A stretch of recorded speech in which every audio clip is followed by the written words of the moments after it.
Welcome to the Accounts and Contacts How-To video. Today we're going to cover searching for the account and contact, opening an existing lead, qualifying a lead into a new contact within an existing account, qualifying a lead into a new account and new contact, reviewing and completing the account form, and reviewing and completing the contact form. Searching for an account. On the account's homepage, use the search bar on the right side of the screen. Salespeople can search by the name of the account or the account number. To ensure maximum results, always use the asterisk at the beginning of the search. To open an account, salespeople can click on the name of the account to view the information.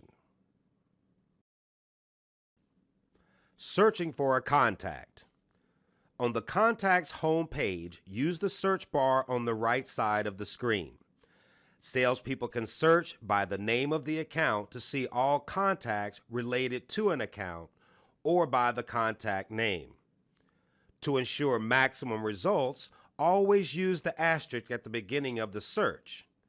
To open an account, salespeople can click on the name to view the information. Opening an existing lead. In the menu ribbon, we will select the drop-down next to Sales and select Leads. This will bring up the Leads homepage where salespeople can search for the desired lead to qualify. Click on the name of the lead to open and view information. As a quick recap from the lead technical video, salespeople should view and confirm the correct information is entered in the fields before qualifying it into an account and contact. Remember, the more information you have filled out on the lead, the more complete the account and contact records will be. After verifying the information, let's qualify the lead.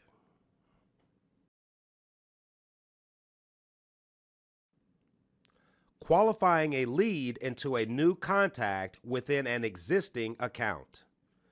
When a salesperson needs to qualify a new contact within an existing account, they will follow the same process as creating a lead with an existing account. However, when they qualify the lead, only the checkbox next to Create Contact will be selected. Salespeople can navigate to the account and see the new contact has been added. Qualifying a lead into a new account and new contact. In the desired lead, check the boxes next to Create Account and Create Contact. Next, salespeople will click Qualify on the top section of the form. A yellow bar at the bottom of the screen will show when the lead has been qualified. Reviewing account information and form navigation. Let's review the information and form navigation.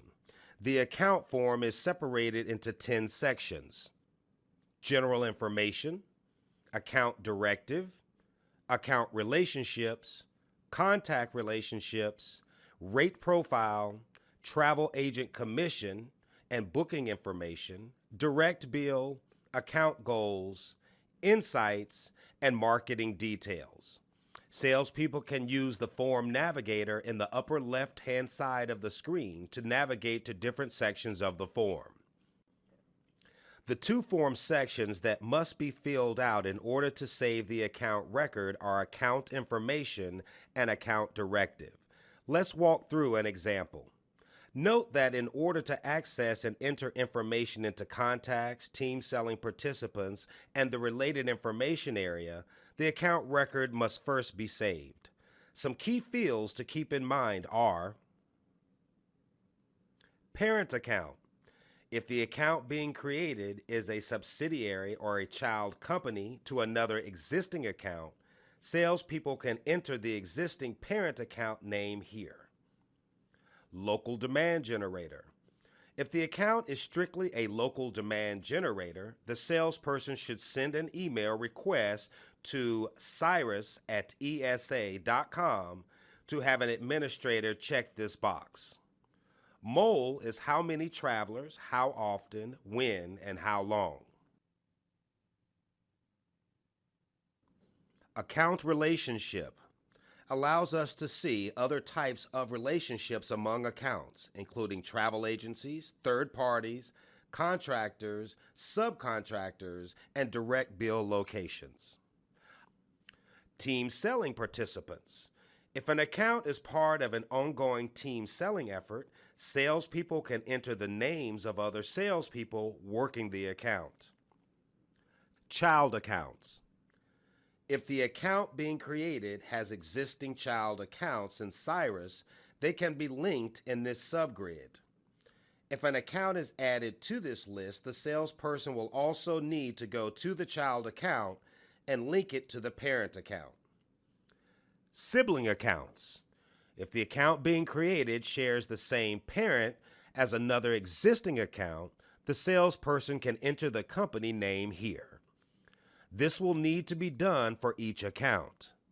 For example, if a salesperson is creating Taco Bell and KFC exist in Cyrus, the salesperson would put KFC as a sibling account under Taco Bell to show they are sibling accounts since both are owned by Yum food brands.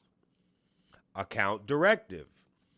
This is where you will record information about the overall account, including the travel policy, sales and operations actions, booking procedures, and payment method.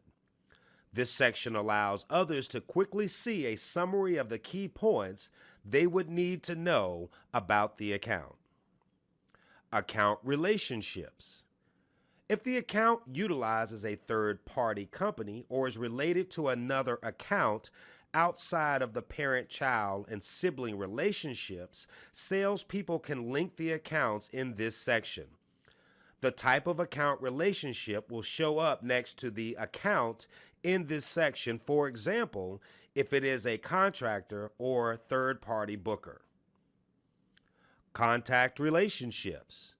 This is where salespeople can add existing contacts who are not employed by the account but are involved with their travel process.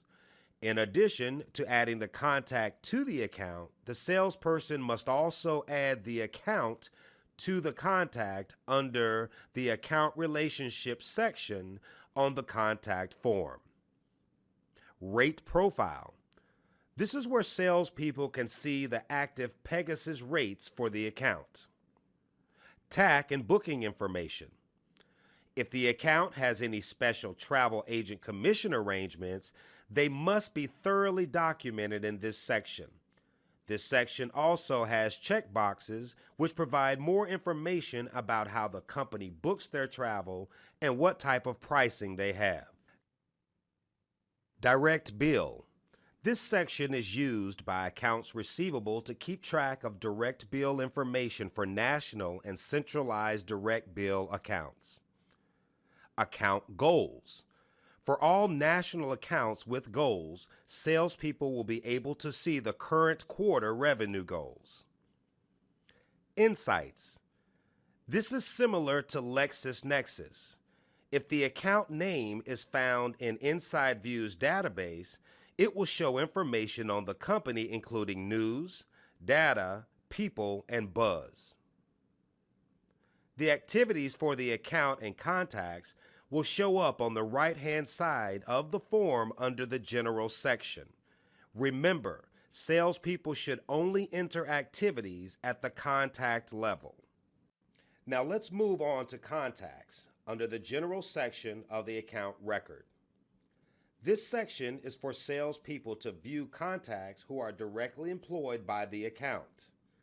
Contacts that are related but not employed will be viewed in the contact relationship section. Now let's walk through an example. Let's go back to the new contact we qualified from a lead earlier.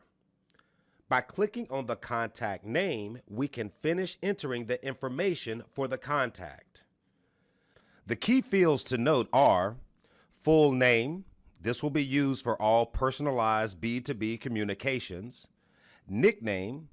Salespeople can put a description about the person's name if needed. This will not show up on the B2B communication.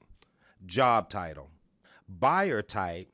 This is a drop-down list used to describe the contact's role in selecting hotels. Further information about these buyer types is provided elsewhere. Contact type. This is based on whether this contact is used for selling purposes or if it is a contact primarily for use by accounts receivable. If the contact is both, salespeople should select sales and AR. Contact level. This is where salespeople can choose whether the contact operates on behalf of the account overall and typically would be owned by the salesperson who owns the account, or is a local contact for field sales within an account owned by someone else. Address. This should be the address where the contact is located, regardless of where the account is based. Customer details. In this section, salespeople can select communication preferences for the contact, i.e., email, in-person, or phone. If Do Not Allow Bulk Emails is set to Do Not Allow, this will remove the contact from any B2B email communication. Do Not Solicit indicates the person should only be contacted by the contact owner. Contact frequency should be set and updated based on how often the person wants to be contacted, as well as how frequently we think we should be in touch with them to build the relationship. Conversation count is a calculated field of all appointments and phone calls, not including left voicemails, over a rolling 12-month period. Days since last conversation counts the number of days since an appointment or phone call was made with the contact. Again, this does not include voicemails. Last conversation date records the date of the last appointment or phone call, whichever is most recent. Last email date tracks the date of the last email sent. Finally, email counts the number of emails sent to the contact. Account relationships. If a contact is related to accounts other than the one they are actually employed by, salespeople can link the person to those accounts in this section. They will also need to create the link on the other account in the contact relationship section. Activities will show up on the right-hand side of the screen. Remember, all activities should be made against the contact, not the account.